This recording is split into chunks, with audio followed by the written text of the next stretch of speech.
Start. So far as the argument raised by the learned counsel for the accused with regard to the witnesses being closely related and no independent witness has come to support the prosecution case, we would like to mention that it is the settled legal proposition that evidence of undisputedly interested witnesses or related witnesses cannot be discarded outright on that very sole ground.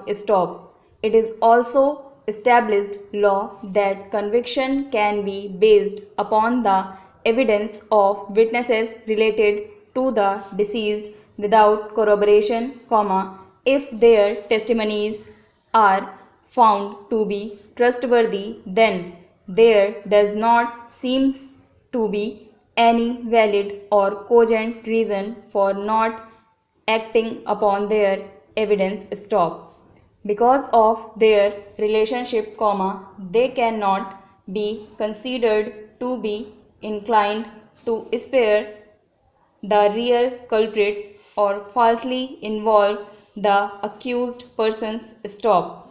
Applying the above legal proposition, we find in the present case that at the time of incident of murder, no such person except these three prosecution witnesses PW1 to PW3 had reached the place of occurrence. The incident happened in the early hours of the morning. There seems to be no marked movement. Therefore, the question of withholding independent witnesses from the side of the prosecution does not arise. Perusal of the lower court records reveals that there is no doubt about the relationship between the prosecution witnesses. As per their statements, all the three witnesses were closely related.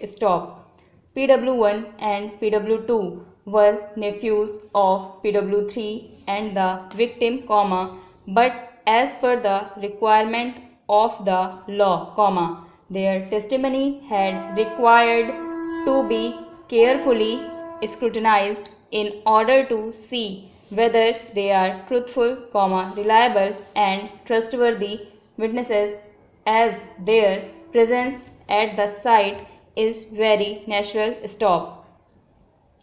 The submission of the learned counsel for the accused with regard to the presence of the witnesses, we have carefully examined the statement given before the trial court. PW1 Jamuna stated in his statement that at the time of the incident he was present near the well and another witness, Baldev, was also standing nearby from that place. Consequently, the ocular version of these witnesses inspires confidence. So, the point raised by the learned counsel for the accused about their presence and non-production of the independent witnesses and production of only the related and interested witnesses does not create any shadow of doubt over the incident. Therefore, we hold that the argument raised by the accused counsel on this score has no substance. The next point of contradiction raised by the learned counsel for the defense is with regard to the number of injuries. He contended that perusal of the written report, statements under section 161 CRPC and the inquest report number of injuries are shown to be 5. Even in evidence, 5 injuries were suggested to the victim.